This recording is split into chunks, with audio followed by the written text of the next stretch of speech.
everyone. My name's Taija. I started first I started as a realtor about 10 years ago. Did that part-time. Still do that part-time today. And then 8 years ago, I bought my first rental house, and we currently have 40 doors. Started with one single family house, didn't have any clue what I was doing at all, just bought it 2 months before I even met my husband, who luckily I met. It can fix everything. Bought that one, and then we just kind of just kept snowballing. Bought another house, and then we bought a duplex. Then we bought, our biggest project was a 9-unit apartment building that was vacant and condemned here in Lincoln. And then we were up to 16 units here in Lincoln, and then we got a 24-unit building in a smaller town. So now we're at 40. I also work full-time, which I think a lot of us have full-time jobs. So happy to answer questions about like the pros and cons of having a W-2 and trying to get into real estate investing. I have 3 children as well. Very young. My youngest is 5 weeks old. My oldest is almost 4. So in the thick of that, and then trying to work full time and be a real estate investor and, achieve my goals of financial freedom, which I think is why a lot of us get into this. I think that's all I have to say about myself.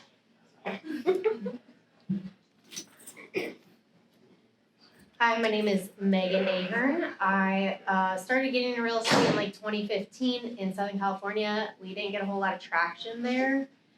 Just couldn't really make the prices work kind of mentally.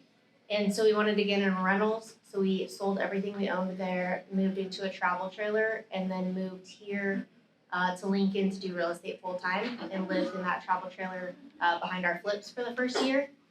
So we mostly started buying rentals, big cash flow rentals, so college rentals and 100-year-old houses, and then started flipping because we couldn't get any more money. And so then we started flipping for a while, and then decided we hated the college rentals, so we sold all of those in 2020, and then decided to flip, but also start buying really nice rentals. So we own about 9 units right now, and then just continue to flip and starting spec builds. I also own a staging company, and I'm also a realtor.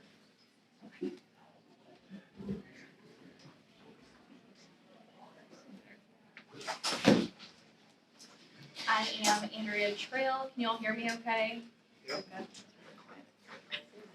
I'm Andrea Trail. I started real estate kind of full-time, part-time-ish back when I was 17, so about 6 years ago now. And but I started doing by like greeting people in some model homes for a builder. That's kind of how I got started and got my confidence that way.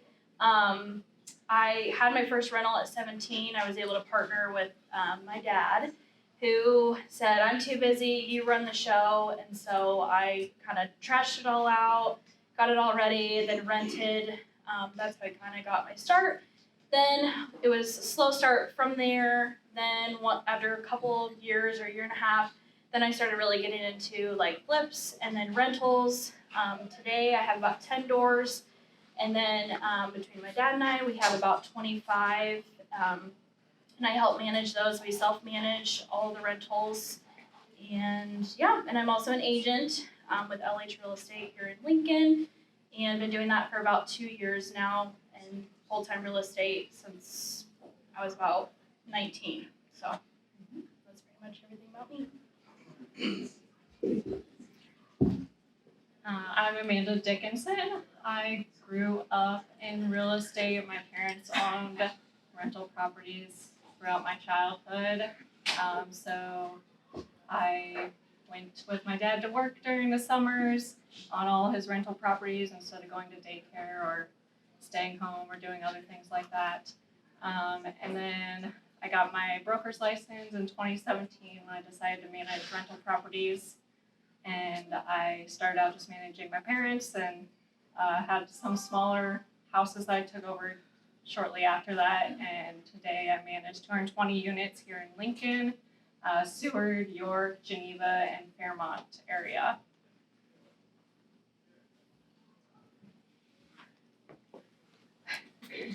I guess this is where I come in. If you guys have any questions, I know that was like really quick, brief intros on everyone. They're all rock stars in their own right, but you didn't get to hear all that because in the essence of time, we don't have that much time for them to share their full stories. But if anyone has questions, I will bring you the mic, and you can ask all 4 of them, any one of them, or anything like that. Oh, you don't need the mic. Okay, Chinda, knock it out. Question for Megan. Uh-huh. Why you picked Lincoln? We looked at probably 40 different markets in the Midwest. We wanted good rents versus comps, or rents versus sale prices, so that we could make rental numbers work, which in 2018 honestly looked a lot better than it does right now. But we also looked at the fact that it was a strong renter market with the multiple colleges. Businesses were moving to Lincoln, Nebraska, and still are. We had really low unemployment. So kind of all of that together, and then it was a big enough city that I would want to live in. It wasn't like real small town, like, you know, those kind of spots kind of stress me out. But yeah, so it was fun city. Did you pick different others location? I mean, like different state?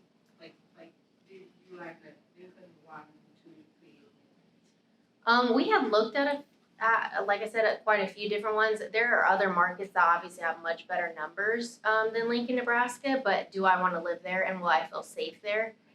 Even like the most hood spots in Lincoln, I would feel safe working on projects there. And I can't say that about other areas that have maybe better numbers on paper, but are less safe areas. Anyone else? Way in the back. I think you're probably here. Okay. Amanda, what kind of resources tools do you use to manage that many units? I have a property management software that I use to track pretty much everything on and automate a lot of stuff. I also have a virtual assistant that helps me and just slowly contracting out work that I don't want to do every single day. So, What system is that? I use Rent Manager currently. What do you have your VA do? My virtual assistant, she is actually in the Philippines. She does all of my leasing for me. So pre-approving prospects to come to my showings, sets up my showings. She confirms all my showings for me. And she's starting to learn my lease so she can communicate with my tenants and answer all their questions when they come in, when they have questions about rent payments, anything like that. And slowly gonna start handing over just like move-in documents, getting the lease set up, pretty much all of the back-end work within that property management software that she can access online. Nice. How did you find her? I pay her through PayPal, and I found her, there's a online website called onlinejobs.ph, and you just, you can pay for a monthly membership and kind of put out a job resume out there and interview people in the Philippines to work for you. Do you have to issue them 1099? Nope, she's a contract worker. She's not in the United States, so she don't need a 1099. The contract would be American contract or? Just like a subcontractor. Jim. I don't know, loud, do you hear me? Okay. Part of the mic is for the audio for the recording. Okay, So let's just use the mic. sure. Because no one can hear the questions that Jim is asking on the video. How important would you feel, anybody can answer this, to have a spouse be either a part of your business or at least supportive of your business?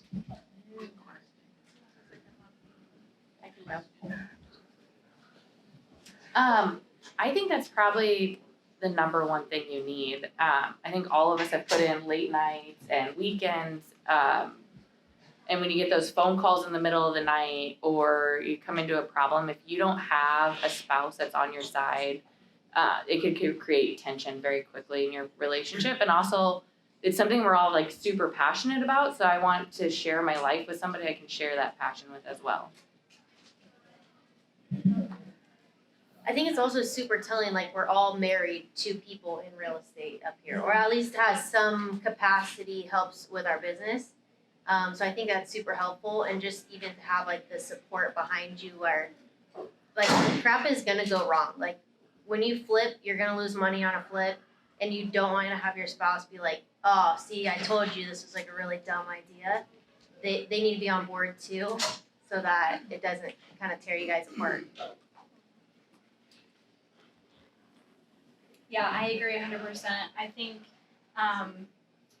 my husband is more recent into kind of the real estate world with me, and I've just kind of noticed like it's been a lot more understanding with the late nights or doing the management thing and getting them on board and being supportive, because I feel like this is like a lifestyle more than just kind of a job, and so, and like a hobby type thing. So if they're enjoying that and doing that with you, then it's completely different, and 100% you would want them on board. I also agree with everything they said. When I first started my business, my husband was not on board with self-employment and entrepreneurship, but now he is self-employed himself and does a lot of contract work for us and people up here and in the audience, and it just provides flexibility in your life, and me and him can stay home and eat breakfast with our children every day and wake up to them every day and take them where we need to go and have that flexibility. I got a question for you guys. What kind of advice would you give to someone that might not have the same situation that you four have? Like if they're in a relationship and the other person's not supportive? And if you can't answer, you can't answer. But just Yeah. I would say find something that they can do. It might not be like super intricate. They might not be leading the business with you, but they might, be good at yard work or have some role that they can play within your business, even if it's minor, so that they can kind of get on board. And then also, I would say to celebrate the wins that you guys have, or celebrate the wins that you have with your spouse, with something that they like to do. So maybe if they like to travel, if you're selling a flip, then you're gonna take a trip every time, where they can kind of go like, oh dang, this is fun, because they would like the reward afterwards. I would also say, like, sit down and talk about, like, why are you wanting to do this? Like, what's your end goal? Like, my personal end goal is financial freedom, because I don't want to be tied to a 9 to 5 till I'm, 60, 70 years old. I want to be able to go do whatever I want to do when I want to do it. And that's the main goal behind why we do this. And me and my husband share that. Therefore, when things do get tough, we know why we're doing this. Like, what's the root reason? Yeah, I think communication is a huge thing, and just kind of explaining them like the bigger picture for that financial freedom, and then like, a family, and having them not have to run the rat race type thing when they're older as well. Kind of setting an example, I guess. Keep putting your subtle hints to them that they'd be good at it as well.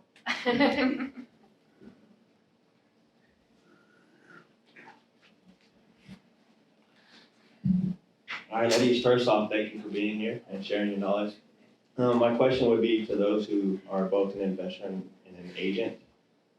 If you're talking to someone who's trying to decide between the two avenues, which one would you suggest and why? And then after that question, the follow-up question is, which one is more scalable? I think we're all agents. Yeah, we all. I guess it depends what your end goal is and what you're looking to do. I obviously am kind of biased to rental properties and having them, holding them, and that's gonna build you wealth in the long term with all the equity you're building up in those rental properties that you're holding. I agree with that. I would say, it depends on what your focus is going to be in real estate. I would definitely say the investment side is definitely more scalable. The agent side, which I think some people maybe don't understand, but we don't get paid until it closes. So all the work, all the marketing, everything like that, like we could lose money all along the way if that doesn't close. So if you have investment, passive income on the backside, then that can fuel your agent side if you wanted to do both. I recently made the switch to pretty much only working with investors and investor clients because I can relate on that level. So it's become more of a niche market for me. And that in itself, instead of just working with anybody that I could, anyone that called me, and working way more than I could have with my investor clients who are like way more easygoing too, I've scaled more with my investor clients since that is what I know and what I love in my personal kind of life. And that has scaled me that way instead of just working with traditional clients as an agent. But I think you can have both and use them both to your whatever you want to use it for. Yeah. And it's kind of just like an extra tool, I'd say, like if you ever need to sell something or you have a family member and you can sell for them as well or help them buy. So I think there's benefits on both sides too, just depending on what you want to do with it.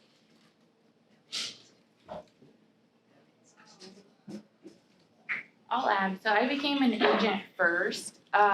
Little story. My dad was buying a rental property, it was a foreclosure. This agent showed up to show it to him. The agent was creepy and unprofessional and just strange person. And I literally said, if he could be an agent, anybody can. So I Googled how do you become a realtor, and decided after that I was gonna become a realtor and learn how do you buy a house. Like I didn't know very much. My dad was doing quick claim deeds, which I don't recommend at all back then. So I learned that way, but quickly also learned I don't know if I want to be a realtor like to anyone and everyone full time. I work with investors mainly is what I like to do as well, like Andrea said. So you'll learn along the way, and then you can also work with other agents and great networking opportunities and things like that. But I would just ask yourself, do you want to be out showing houses on nights and weekends, to buyers? Is that the avenue you want to take? Because you don't need to be a realtor at all to be an investor. And sometimes I think we do.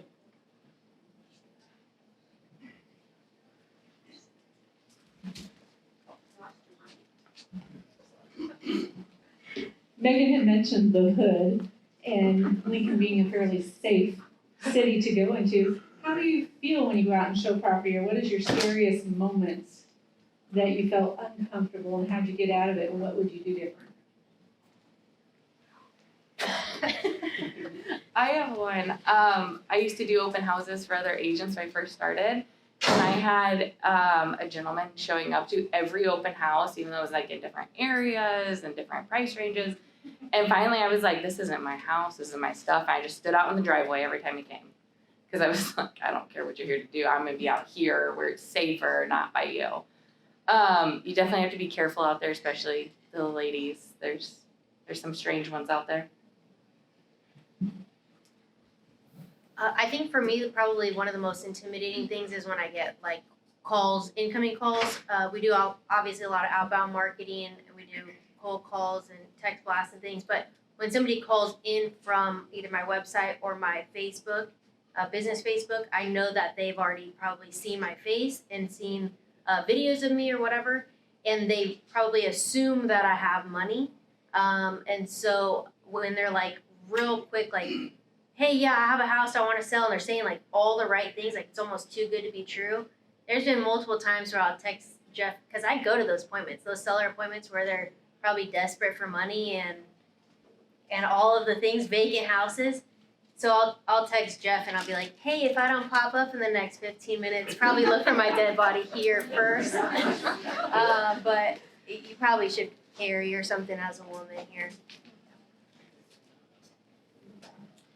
Yeah, for me, it's pretty much just like, as an agent, we also have an app called Forewarn, so you can kind of screen people beforehand. But I think I have like a phobia of like, I'm gonna turn a corner and like someone's there in like a vacant house sometimes. But Or like last week I was showing a house and me and some buyers walked in and we heard this huge thumping and it was supposed to be vacant and we were all like looked at each other and it was just the cat. So it was all good. But it scared the heck out of us, so that'd be something. Or like Megan said, carry. Well, before I show rental properties, everyone is pre-approved, I guess. A little bit before, like if my VA talks to them, pre-approves them on some of our requirements. Actually, in the last couple of weeks, I just added my criminal history requirements to my pre-approval form, just because I've had a couple instances where they've described their criminal history to me at the showings and haven't felt the safest after I left there. I do have location app, kind of like you texting your husband, location app. I don't know if my husband knows how to use it, but it's there. How about you? And I do have a concealed carry too that I got when I started the business. And don't let them walk in first. Are you running applications with them first, or are you just go for? Always. I'm going to restate, thank you for coming and, we're here to learn from you. What's your plan for staying power? There's a lot of times when there's a downturn, people who are over leveraged get kicked out due to, unable to have that staying power. So what's your plan for staying power?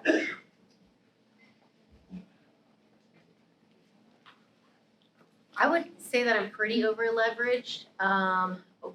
Because we bought so many of our deals with like no money down kind of strategies. But for right now, we still have that 20% equity. I don't think that it's going to drop more than that. And in all reality, if we're locked into those leases, we're locked into the rates that we're at right now for 4 or 5 years. I think at that point, rents will either be higher or interest rates will have come back down by then.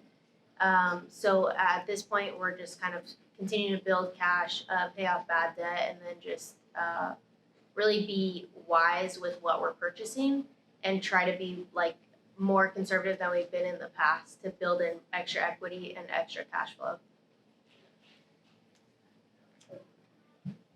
I would agree with all that. I'd also just say, like, if you're getting into real estate, the market goes up and it goes down all the time. So always be prepared for either situation.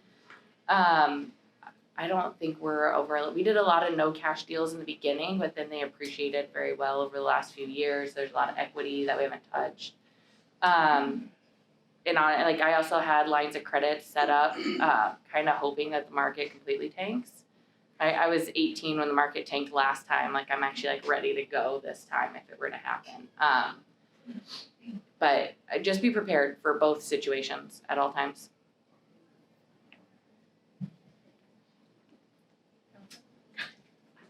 Yeah, just agree with what they said. Like everybody else, thank you ladies for coming, sharing your stories and great advice. My question, probably maybe more for Megan, but I know the other ladies do multiple things. But Megan, you're an agent, you flip, you have rentals, you have a staging company, and God knows what else.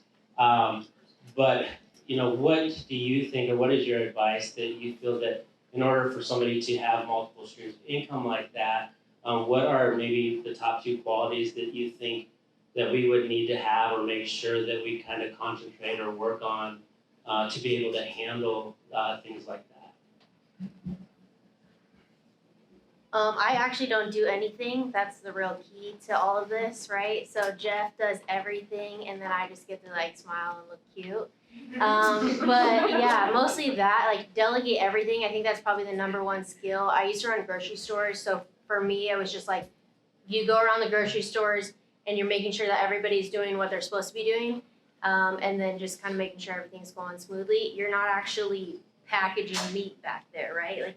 If I'm actually in a flip on my hands and knees doing trim, I'm doing it wrong. And I need to be thinking constantly about what is this dollar per hour task that I'm doing, and I need to be sticking to probably at least $500 to not $1,000 per hour task, and then hire out for everything else if I'm going to be continuing to run those multiple streams.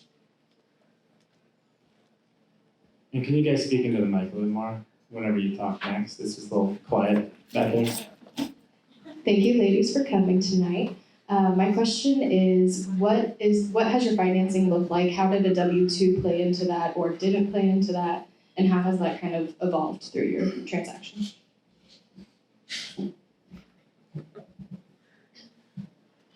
So when we first got started, me and my husband both had W-2 jobs. I think it works to your advantage in the beginning, if that's what you're looking to do, because the banks like to work with you if you have a W-2 and you're trying to do this on the side as well. Our first one that we did bank financing with, I bought it for $13,000 here in Lincoln. And I called my banker and we had a relationship with him through a neighbor and had hung out with him. So I called him and he kept saying like 13,000 down. And I was like, no, like I already own this thing. I bought it for 13,000. And it was just, mind blown that we were able to buy that. But then they were able to we did construction loans, is typically how we'll buy anything that needs a lot of work. So it'll be a construction loan at first and then it'll refi into a regular home loan. That's been our typical financing for everything so far. And then we've also used line of credit. So if you get like into a situation where like somebody actually needs to close very quickly, we've had lines of credit set up based on the equity of other houses we own. And we can use that line of credit, just go to the bank, pull out a cashier's check with that line of credit, and we're able to buy houses within a day or two.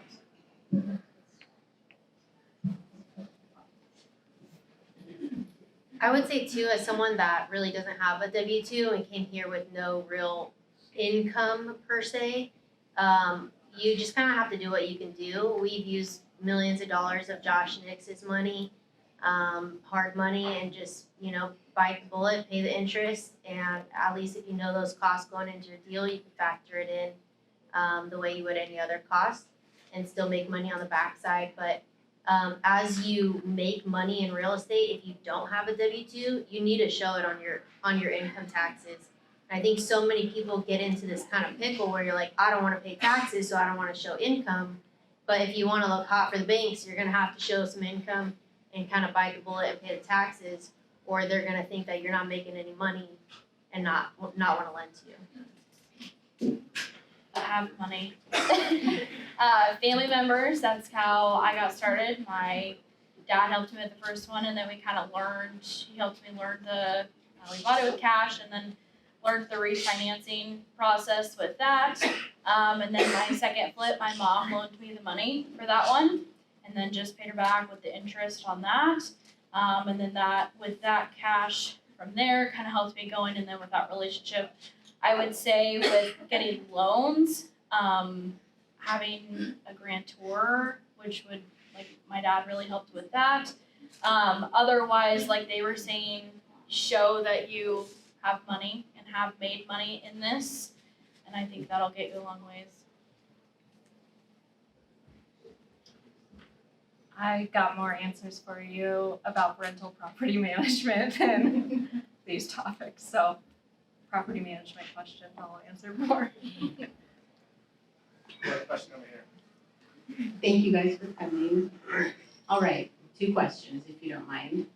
Do you have any short-term rentals like Airbnbs? Are you interested in anything like that, or have you done anything like that? You? No, but we've done it, right? I did one in Lincoln for a year and I absolutely hated it, and I sold it in 2020 when COVID popped off. It was pretty much the most terrible thing I've done. Some people love it, right? Josh loves it. He made a huge business out of it. It's great. But for me, it was, again, like that dollar per hour task, and I looked at it over the course of a year and went, okay, I made $7,000 in a year on this Airbnb. But could I have made $30,000 and done one more flip in the time where I'm dicking around cleaning sheets and making beds and doing stupid stuff on this Airbnb? I didn't delegate it, right? So it was terrible, but it was like $65 a night. It was so terrible. I manage an Airbnb in Alaska that's $1,000 a night, and all I have to do is send out the text. So that's like, okay, that's worth it to me. I make 15% of that $1,000 a night to send a text. That is up at that $500 an hour, price point. Makes sense. Here, I don't know that it totally does, unless you just really want to do that. we have an Airbnb in our house, our personal house, and I mean, I like it there because it's at my house. It's only a 1-bedroom suite, so it takes 30 minutes for me to clean, and it's kind of like house hacking for our mortgage, right? It helps pay our mortgage, but then again, we did rent out the whole house, kind of like Megan said before, and I don't think I would rent out the whole house again, or a big house. You just have to rely on your cleaners if you're gonna do Airbnbs, have people you trust that are gonna get there and know what you're gonna do if they don't show up. Thank you. Next question, sole proprietorship, S corp. We started buying with no asset protection in the beginning, just because I don't think you need to get super bogged down in those details. You just need to buy houses. At this point, we have an LLC. We file taxes as an S corp. Most of our companies are LLCs with S corp filing. Same Same. thing. Yeah. Thank you. Got the questions. There we go. All right, so my question is, what would be your best advice as far as marketing? And what, especially right now, is it like the market's going down, what would you guys advise? What are we marketing? What type? Oh, sorry, so like get property. Any property. See, I think Taja's the master. She's got all the secrets. I don't know Taja's secrets. I basically stalked people. I would find a property that I really, really wanted, and basically was like, it's mine. Like, I already would talk. I never even spoke to the owner, and I was like, I'm buying that.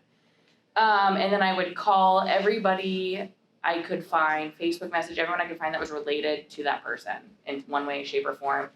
And it worked. It's probably not like the most high, like if you're gonna do like mass marketing, I've done some mail campaigns and stuff like that. We've had some success with that, but the ones I really went after, like if you find one, don't like literally I would look up obituaries, like they were named in, and like find their relatives like through that because they were named because like, you know, great grandma died, like whatever means I had to, and yeah, I stalked them, I guess. I agree with everything she said. Word of mouth, making sure you tell everybody that you come in contact with that you're looking to buy rental properties, drive around, find the crappiest looking houses that they haven't mowed their grass, haven't kept up with their maintenance, put notes on their doors. And like she said, stalk them, look up their address, see if you can find phone numbers on just Googling people, you'll find stuff. Yeah. I would say get on social media and tell people and show people what you're out doing. That's how a lot of my agent businesses come, is just showing people, hey, I'm out here in the investor world doing my flips, doing my rentals, things like that. And that it gives you some credibility, and people see, oh, okay, she's actually out there doing stuff and making moves and things like that. So I would recommend getting on social media and posting a lot of stuff that brings value, or show them what you're doing. From a marketing spend standpoint, I mean, you can do a million different things, right? You can do like cold calling, text blasting, mailers, you can do pay-per-click ads. There's so many different options, but in all reality, it's just like a big funnel, right? You have to put a ton of leads in to walk so many properties and then make so many offers, and then you're only gonna get a very small amount of offers that you make. You're actually gonna get the houses. So you just have to get in front of as many people as you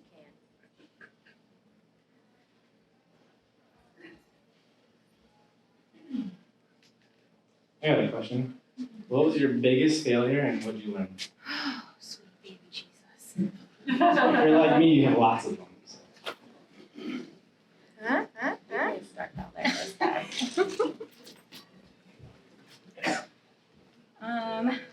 I want to say with rental properties, just when you're screening someone and you meet them in person and they seem like a good person and you really clicked with them, and then you get to their screening and there's something off about it, like they still, person interaction overrides that, so you decide to rent to them because of the relationship you had, don't do that. Go off of what your gut is telling you and what all your reports and screening is telling you, because it'll be a costly mistake when you have to evict them and go turn over the rental property. I think I'm gonna start taking Megan's advice and hiring people to do stuff. I think we kind of get in the mindset of like, oh, I can do that or I can do this, manage all of it, but then nothing ever gets done type of thing because you have so many other things going on.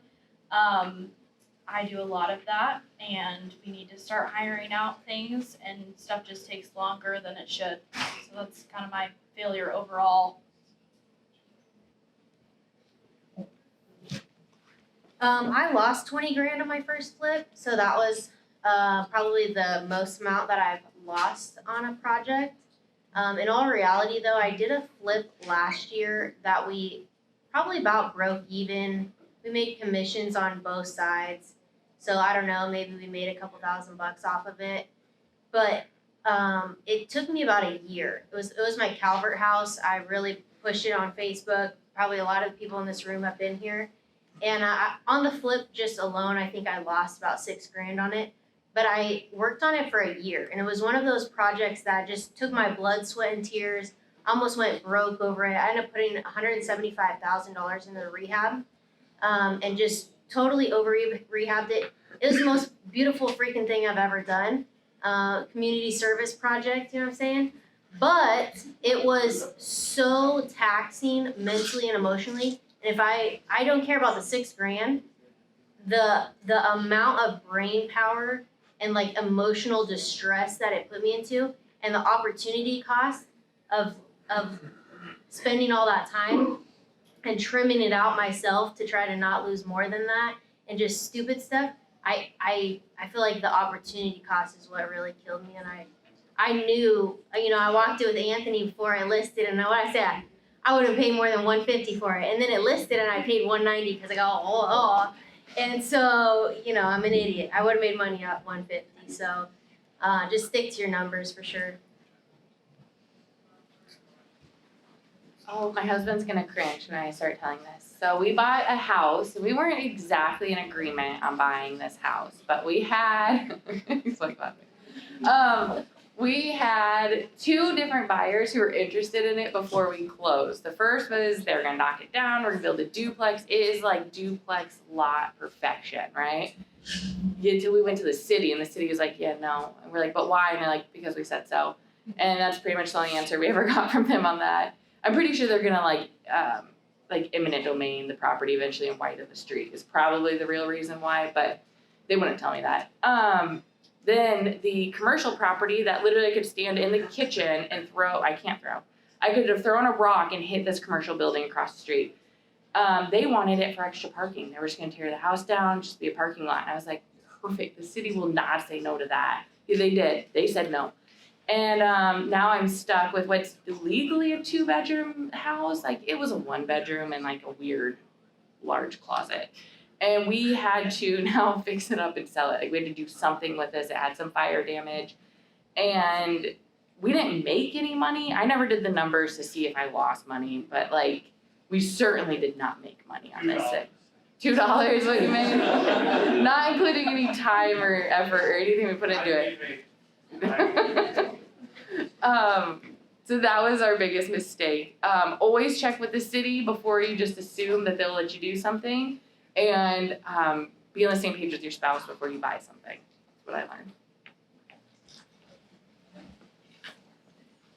Well, first of all, Megan, I'm sorry that It was your fault, man. Right? Yeah. But I do have to admit that transformation was freaking amazing. So, but you had mentioned that you and Jeff had moved to town and lived in your trailer and were doing things on your own. And then you started talking about delegating. At what point did you guys decide, hey, we're not going to do this anymore? Did you run numbers, or how did you come to that conclusion? Andrea mentioned that maybe that's something that she needs to start doing, as well as start maybe delegating things out. So I guess, again, my question would be, at what point did you guys decide, or what numbers did you run to say, hey, this is where we need to start delegating and not doing the work? We had multiple projects going on, so we had got pretty good at getting in and out in like 30 days and doing a 30-day flip, which was necessary because we were flipping it on hard money, and so those interest costs would really eat us alive. But as we got more projects going, and we would need to hire out more things. So really it just became like, okay, first we hired out a few of the subs, and then Jeff and I were doing all the work on Y Street, you know, living behind the trailer, and doing everything. I was always covered in paint. I don't think I had any clothes that didn't have paint on them. But then kind of as you grow, you're like, man, I'm painting this house, and what I'm not doing is I'm not finding the next deal, which I could make 25 grand on a wholesale or something. At that time, you can't anymore. Anyways, but you know, I could be doing something that's a very high ticket, high worth act, or I could be painting a house and I could just pay somebody $5 grand to paint the house. So I think it started from the first project in the back of my mind, like, is this really the best use of my time? But you have to kind of work yourself out of that job you just created, especially when you're doing multiple at one time.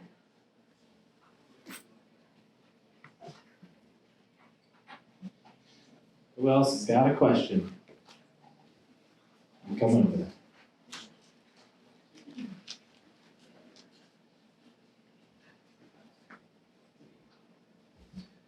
What are you using to try to advertise your properties so you get good tenants that actually have employment or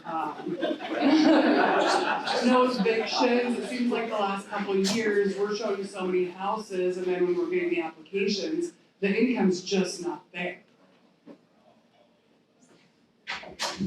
I market mostly on Facebook, Zillow, and just our website. I mean, Facebook's probably gonna be your #1 place that you're gonna get the most leads, but it's also the #1 place you have to weed people out. And that's where you don't want to go show everybody that contacts you. You need to somehow pre-approve them, make sure they're qualified before you go and show them, and don't waste your time going to show somebody that you know is not gonna be qualified. So, and I'm pretty straightforward with all my requirements. To anybody that calls me, they're listed on my website. If somebody asks me for my requirements, I send them a link to my website to go look up my requirements.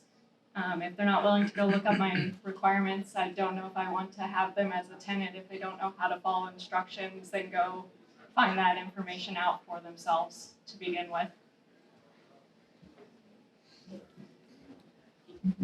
Have you noticed that more places are sitting empty because there are not qualified applicants out there?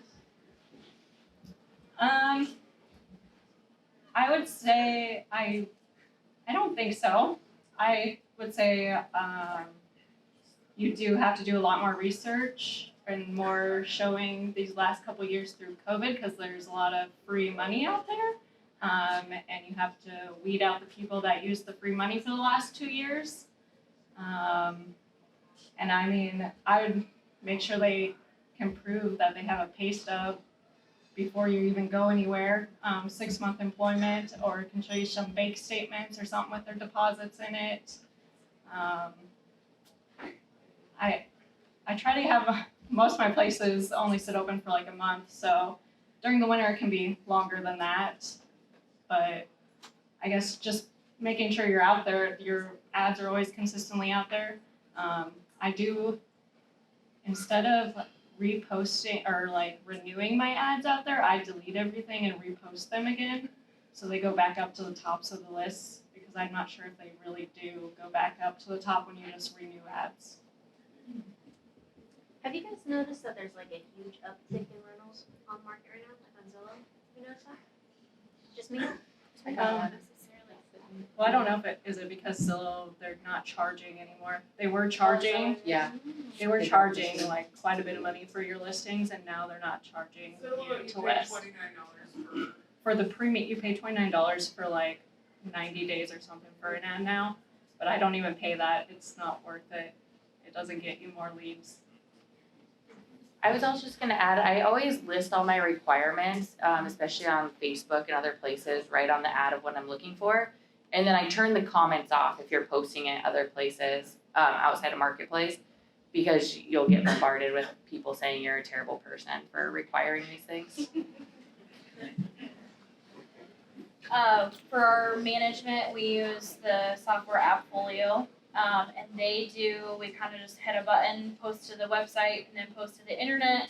That sends it out to like 73 places, I think. And then they have other options where you can upgrade so that it markets it onto Zillow too. I would say that quite a bit of our leads, because whenever they call, it says this is a Zillow lead. And so a lot of our leads have started coming from that once we started marketing that. It doesn't post it on Facebook, but just kind of having it out there, I would say, is probably the best way. On Zillow. What was that you used? Appfolio. Yeah. I think the key is just like the rest of the marketing. You want to funnel them to one spot. You don't want to answer every single message. Like you said, you would spend hours a day answering messages from your leads. You want to funnel them to one spot where they can get a hold of you to set up a showing later on, at the time you choose the showing, not them. There's also a lot of scammers out there I've found. Like people come to the showings and they're like, oh, we're so glad that you had a website or you had somewhere that we could contact you from and like actually set up a showing and like meet them at the place. Because there seems to be like a lot of scamming and stuff going around. So just something to be aware of that as well. Hi, thanks for taking the time out of your day to do this. I guess the question I have for you, Megan, is you mentioned you can't wholesale anymore. So what is your best recommendation if you're just now starting off? Or would you recommend doing virtual wholesaling? So there's a new wholesaling bill. So you can wholesale here if you list it with an agent. But there's a whole lot of chaos that happens with that because I feel like it's not really a whole lot of direction on the realtor side of things. And a lot of brokerages won't allow the realtors to list wholesales. So I feel like a lot of wholesalers are just doing it anyways. I didn't say that necessarily. But, you know, a lot of people are just doing it anyways. But if you want to get started, I would say maybe partnering with someone. If you found the deal, right? If you were getting good at finding deals, which is essentially what wholesalers do, maybe you could partner with that flipper and then you could maybe have some sort of an equity split with them, or you could get paid on the back end out of their profits. And that might be better for them because the purchase cost would then be a little lower, but then you could also learn the flipping process if that was something that you wanted to do. I just think that probably jumping right into a flip at this point in the market is probably not the wisest choice if you don't have either like construction background or something where you could really understand those costs. But if you wanted to get into it and you had a deal, that might be a good way to get in. So my question is. Yeah, or double closing it. But again, then you're taking on the risk. If you double close, you buy it and then sell it, you're taking on that risk position if you can't sell it or if you don't understand the numbers and you think it's a good deal. That's why wholesaling is so great, right? Because if it's not actually a good deal and you can't find a flipper stupid enough to buy it at that price, then you can back out. But if you're buying it and then marketing it, you're still holding the bag at that point. Gotcha. So my question is more on the property management side. What does a typical property management company charge to manage a property, and what kind of goes into managing a property? There's lots of different fees that management companies charge. I mean, you can probably find management companies anywhere from 5 to 10%. If you're on the lower end, that management company's probably going to be charging you lots of little fees along the way as well. So that's 5 to 10% of your monthly gross rents that you're getting management fees from. And then, I mean, we do everything from leasing the property, marketing that property, your financials, your administration, keeping up on the laws for you. There's lots of laws that go with rental properties, so if you don't know those laws, it's good to make sure you do, because there's lots of people that are not pro landlords out there right now. Managing your maintenance, I mean, that property manager is probably gonna have good contacts with contractors that are gonna get out there and take care of that property. And then most management companies also charge a leasing fee when they're turning over your property. When you're getting that new tenant in, they're kind of their commission for finding that tenant for you.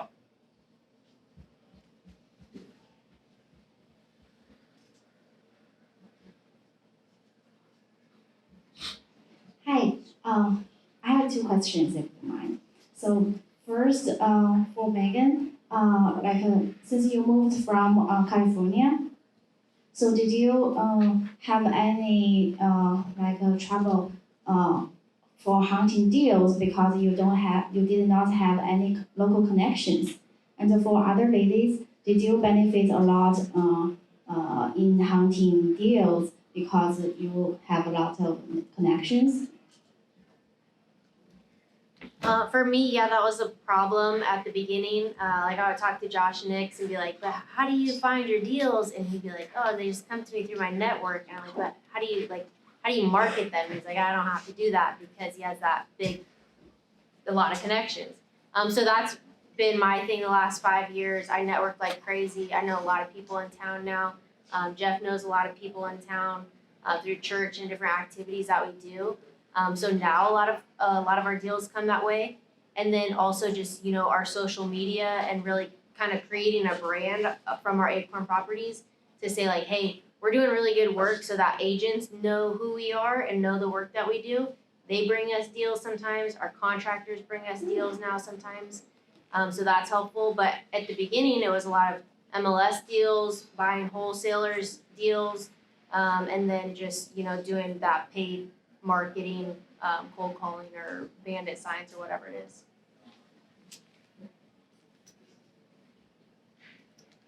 I think networking and word of mouth is going to be number one on top of there, and gaining those relationships with people that trust you. I think starting out, I did a really good job at networking my property management company and getting into tons of different weekly networking groups and marketing.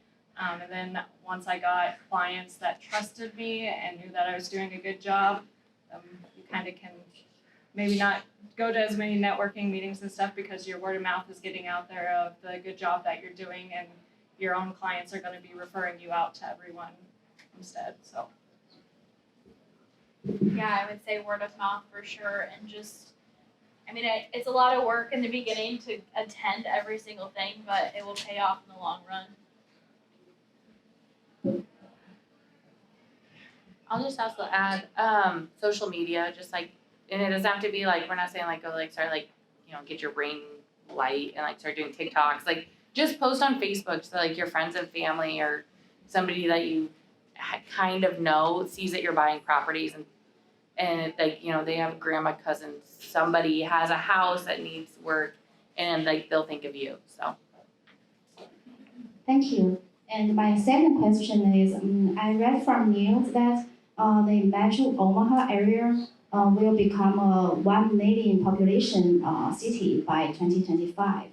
So do you have any investment strategy regarding this in the next couple of years? Do you think the Omaha market will be like hotter than Lincoln because of the increasing of the population? I'm from Omaha originally and started as a realtor there.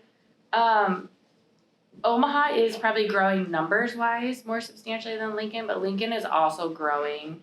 And I think if you look at the numbers, like Lincoln has yet to ever fulfill the number of houses needed for the number of people that come here. There's a true need for housing in this city as well. And Lincoln also has all, the universities and the colleges that's driving a lot of the rental market. Omaha's different. You have a lot of bigger REITs and stuff that have been going into Omaha, buying up houses than Lincoln. I think the two markets are just very different when it comes to that. There's good areas in Omaha, but Omaha's very like pocketed. There are areas in Omaha that like wouldn't feel safe in. Where Megan was saying there's some here that we don't really have that here. If you want to get into Omaha versus Lincoln, I just make sure that you either have resources or an agent that knows the market well that can help educate you along the way. A strategy we've looked into, my dad's kind of been doing it for several years, but the build for rent communities are something, and people are always going to need housing. So we've kind of shifted, like the past couple of years, we did a lot of flips, and now focusing more on rentals because people are either we had a lot of people like the last couple of years, they're selling their houses and they're moving into rentals. So we always kind of know that is going to be there. And so shifting our niche into that area instead of trying to do more flips and things like that. My staging company is staging in Omaha, but other than that, we're not doing any like investing there. But I also own sober living houses, and so I could see moving into Omaha with those. But as far as like more of a hands-on management, I would like to keep my rentals like closer than Omaha, just so that they're a little bit more easy to be visited, or I'm driving by them regularly. Right now, Jeff self-manages all of them. But at some point, obviously, we'll be hiring a property manager to take care of them. But I still want to have the option to just drive by and kind of check up on them. So probably not going to be reaching out to Omaha anytime soon.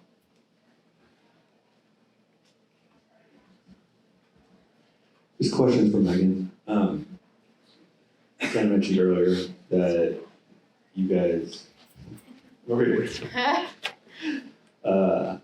that you guys kind of pivoted out of college rentals into more high-end rentals. Why the switch? Because it sucks. Your life sucks in the summer. No, they turn over every year, and then you have to, have 5-bedroom, and so you have 5 children on a lease, and then you have their 5 parents co-signing on top of it, and you have 10 people to deal with. And so Jeff's like entire summer would just be like teaching girls how to work a thermostat, and just, he'd get calls like, oh, I have a flat tire, and I'm like, that has nothing to do with you. What? It has nothing to do with you, the landlord. Call your dad. He failed you as a child. So we just got out of that because we have like a little bit more self-respect. But it's a good cash flow game. We need that big cash flow. When he first moved here, we didn't have any jobs. So if we could make $1,000 a month on that and deal with it, that made sense for us for that time. I thought that the 2020 was maybe going to be the peak, and so I looked at what we had, and I said, oh, these all suck, and so we sold them all, and then just built up something that I would want to keep for another 30 years or something.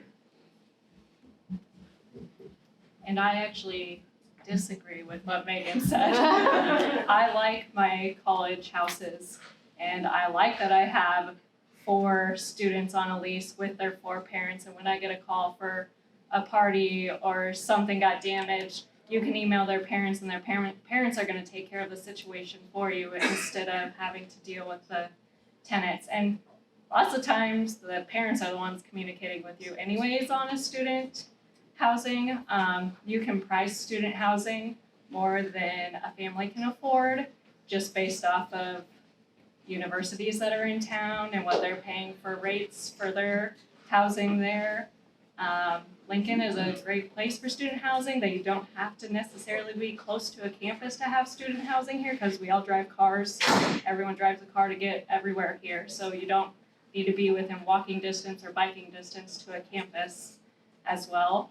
And you can also, it is a pain in the butt in the summer to turn over all those properties, but if you got a plan for that, you're going in and checking your properties every so often, knowing what damages are there. That shouldn't be too much of a headache doing that. And you can also strategize to put all your turnovers in a few months instead of doing it all year long. I should have just had Amanda manage them. They would have been great. Could you ladies tell me what your pet policy is for your rental property? is recorded. Well, I manage for several different owners, so the owners get to decide if they want pets or not in the properties. So we have some that accept pets and some that don't accept pets. If you're going to accept pets, I would say try to get all the carpet out of your property. Make it carefree and easy to maintain. We do have a pet fee, and this differs with owner to owner too. Some people want a pet deposit at the beginning, some people want a pet fee. So the pet fee, you're gonna keep all the money yourself, that's income for you. A pet deposit is refundable at the end of the lease, and then you can charge monthly rent for those pets as well. Again, I would say make sure you're screening those tenants that have pets, make sure they're good, responsible people to begin with that have those pets, and go in and check those property, make sure those pets aren't damaging your property during the lease. So you don't walk into a surprise when it's the end of the lease and they move out.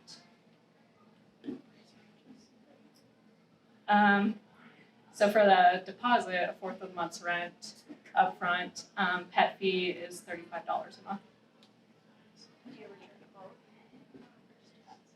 We charge both no matter what. Ours, you know ours, Doc, but usually 25 or 50 depending on the house per month on rent, and then 250 to 500 depending on the house as a deposit. For the longest time, we did not accept pets, and that's probably still our go-to because we do have really nice units, and so I always am like want to cry if people mess them up. But lately, everyone has been then getting emotional support animals instead of pets instantly. So we try to just now put some guidelines like only one small dog, and then charge pet rent and a security deposit.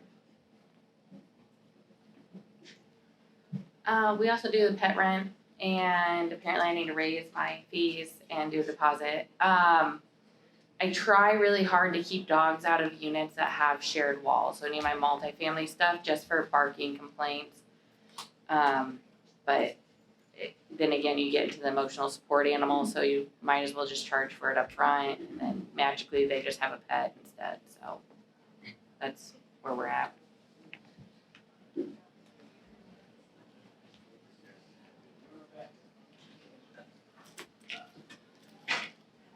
Question in front. Paul Smith. I heard you say you charge for emotional support animal? No. I didn't understand the question. But you can't charge for that. We would definitely never charge for an emotional support animal. But if you do not allow for a pet, people tend to have emotional support animals right after you tell them you do not allow pets. But if you just tell them that you allow pets with these fees, then they more probably are pets and they'll just pay the fees. But after you interview them, you're ready to sign the lease, then you say they got emotional support animal. Then we get to keep them for free. Right, you keep them for free. Yeah. Otherwise you'd be in big trouble. Big trouble.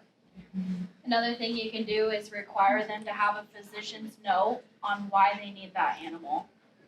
So, yeah, and you can do that. Yeah, but after you approve of everything, I have that happen all the time. Oh, by the way, I have this. So that's something, yeah, that's something we always ask up front, or usually they tell us. So we've never ran into that issue, I guess.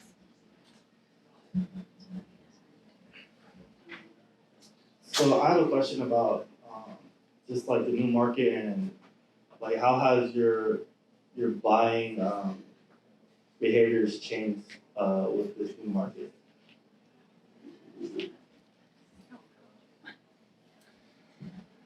Being more wise about what you're investing in. And I think just running the numbers, you gotta be a little bit more conservative.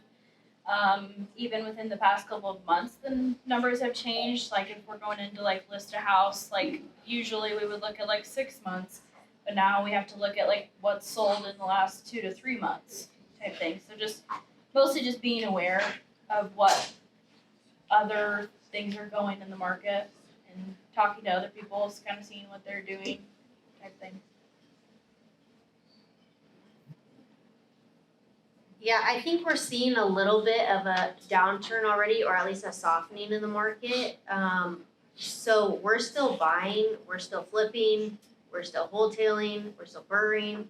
But I think what you need to do, like Andrea is saying, is pull from comps that are were sold during the higher interest rates, and then also extrapolate for potentially going slightly down from there if interest rates continue to rise. And then just be a little bit more conservative. Our lenders have gotten a little bit more conservative, and they've been, instead of wanting to see 80% loan to value on a spec appraisal, they're wanting to see 70 or 75%. So we're gonna look at those kind of numbers going in as well. And then we're gonna look at, can we rent this property if we can't flip it? Or is there a different exit strategy that we have? Our strategy isn't totally related to the market as to why it's changing, but we are focusing more on buying multifamily in smaller towns, just kind of seeing better returns. And a big thing is also like different policies that Lincoln and Omaha are trying to pass regarding landlording. The smaller towns are not seeing that, so focusing on that. I got another question. Do you guys do 30-year fixed rate loans on any of your investment properties? Yes. As many as I can. Okay, so you do have some? Okay. Anyone else have a question?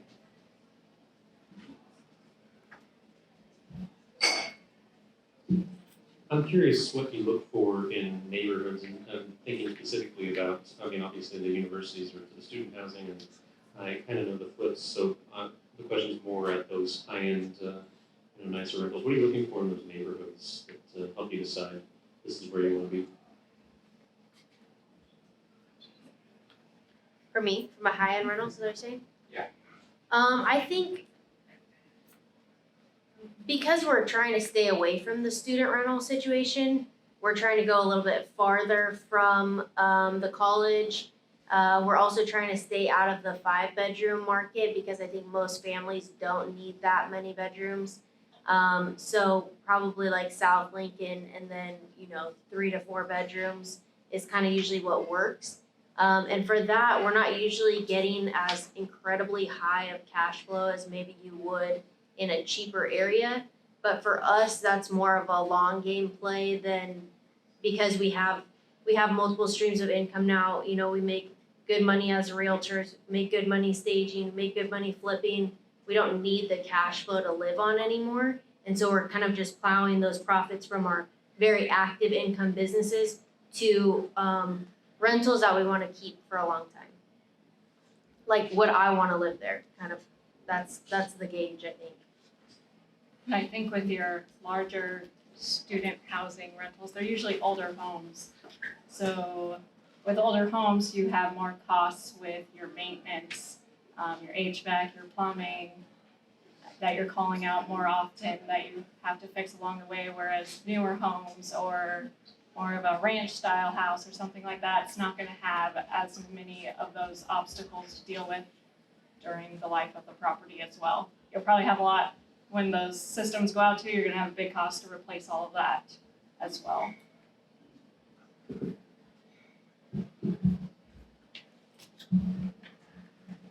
This is for everyone, but probably maybe more for Amanda on the rental side. I'm gonna go back to the ESA stuff. With your knowledge and research, you get a renter that comes in and says, okay, I have 4 dogs and they're all ESA. Is there actually a limit? Like, can you say, yeah, there's 1, but for the other 3, you ask for proof that you have to have 4 animals, or do you just include one as an ESA type animal and then charge for pets for the other one, or how does that work? Well, to start off with, I have them fill out my pre-approval form, and one of the questions is, do you have pets? And most of the time, if they have an emotional support animal and they don't know the laws, they're gonna say, yes, they have a pet. So then we reach out to them and say, we've declined them due to a pet, and then they'll tell us their emotional support animal. And then we'll send out saying that, well, with your emotional support animal, we need a doctor's note, You need the city, your rabies records to us from your vet, it needs to be registered with the city. And they also have to fill out a reasonable accommodations with us, stating that they have this disability that we're gonna accommodate them for our no pet policy. But they do need to have a doctor's note for each one of those emotional support animals, and each one of those emotional support animals has to benefit them for a different disability or whatever. If they can't have 4 for anxiety or whatever, it has to be a different disorder that the emotional support animal is working for them.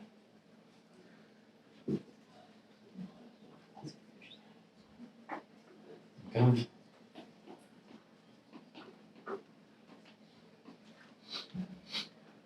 Hey, my name's Lance, and I really want to know, what was your best deal?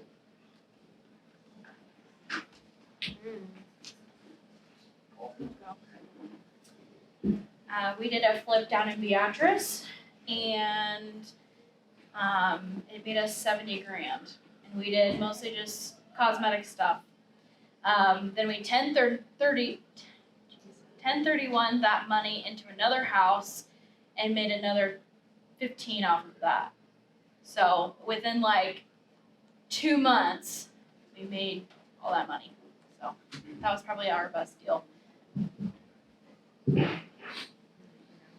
Yeah, you got a good one. How was your deal? Our best deal was a vacant condemned 9-unit apartment building that we bought right by East Campus. Bought that for $275, put $300 into it. It's appraised just under $1 million, like 9 something. And the rents are real good. It's 8 2-bedroom, 1 bath, 1 bedroom, then there's 1 bedroom. Fully rented since we finished it. Good property. We did a live and flip in California, made 80 grand on that. So I think that's probably our best one.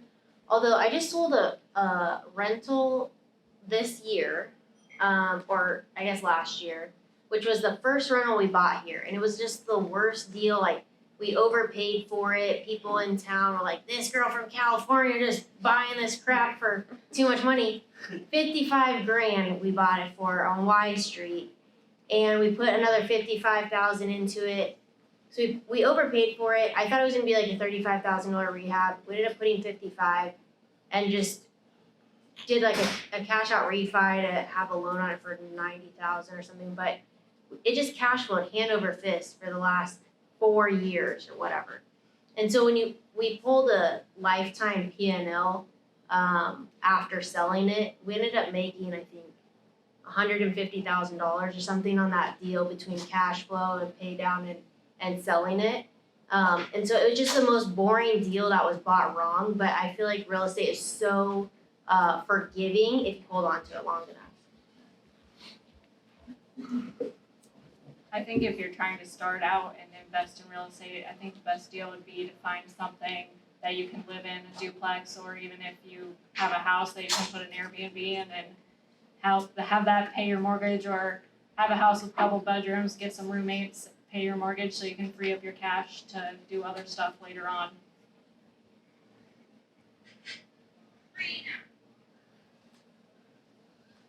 Anyone else got any questions? We'll do like a few more. Unless you guys are all done. Oh, here we go. Hi, I was just wondering, what is the lowest credit score that you will allow from your renters, and what are the other major red flags you're like absolutely no? Our credit score requirements are 550. Now if they're on the low end, they're probably on the higher end of income and the rest of our requirements. We do allow 0 credit. Lots of the time I rent to students, right? So lots of times students don't have any credit. Even if they have a 550 credit, I'm still digging through, or they're like right on the edge of 550, I'm digging through their credit report to see why that is. If you're looking at students, sometimes they're gonna have one bill for $74 that docks them down to 550. That's my credit. Yeah, we usually like to see anything like 650 or up. I think the lowest I've ever seen was like a 430. But like she was saying, kind of like go through what the charges were or what's knocking it down so far. Another thing too to look at is what their previous landlord has to say about them, and if their income, we require usually about 3 times the amount of rent for their income. So sometimes if they have a lower credit score but the other 2 things check out, then it's kind of like a culmination of everything to make the final decision.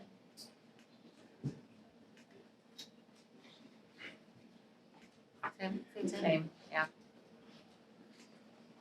Anyone else?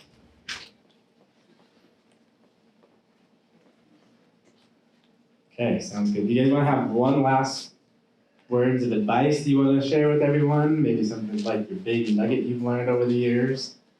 Just some words of wisdom to share with people as they get started or as they continue on? So if you're going in and buying rental properties, I would say make sure you're looking at it as a business. You are buying a small business. Not only are you buying a small business, you're buying a business that affects people's lives. So you need to know the laws. You need to know if your lease is going to cover you, going to cover your tenant. Make sure you know the laws in your city or wherever you're renting, because that's going to affect you in one way or another, especially in today's legislation.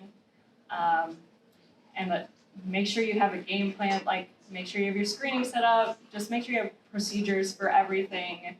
And of course, those are going to adapt as you go and learn along the way.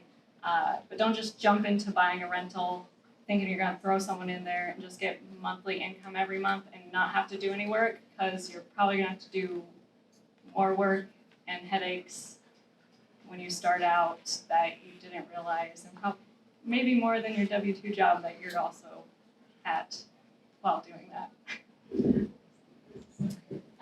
I kind of have 2 things. I think relationships are a huge thing, and networking, and just telling people what you do and connecting on that. I would also say just work hard, do the long hours, because it'll all pay off in the end. I think if you're just getting started, I would not wait for like the perfect deal. If you're waiting for the perfect deal, you probably won't ever buy anything. I think you need to educate yourself enough to know the first few steps and then just buy something that is maybe not the best deal ever, but it's going to get your feet wet and it's going to be a learning experience for you. But you don't want to get stuck in that spot where you don't buy. And if that's just like way too outside of your comfort zone, partner with someone that does know what the heck they're doing, or run your deal by someone that knows what they're doing. Everyone in this room is super helpful. They're going to tell you honestly, they're not going to try to snipe your deal, but they're going to say, hey, maybe you forgot closing costs and carrying costs, and it's not a very good deal. But kind of, again, build those relationships with people like that, that can kind of look into your deals and then just do it. Mine's similar to Megan's, just take action. All the knowledge is out there, you'll figure it out as you go. I think the thing that most of us here who have properties have in common is we really didn't know what we were doing. We just started and just dove into this head first. And then also, build relationships, come to events like this and meet people. I've asked questions and gotten advice from a lot of people in this room, so use that as a resource as well. Awesome, let's give them a round of applause.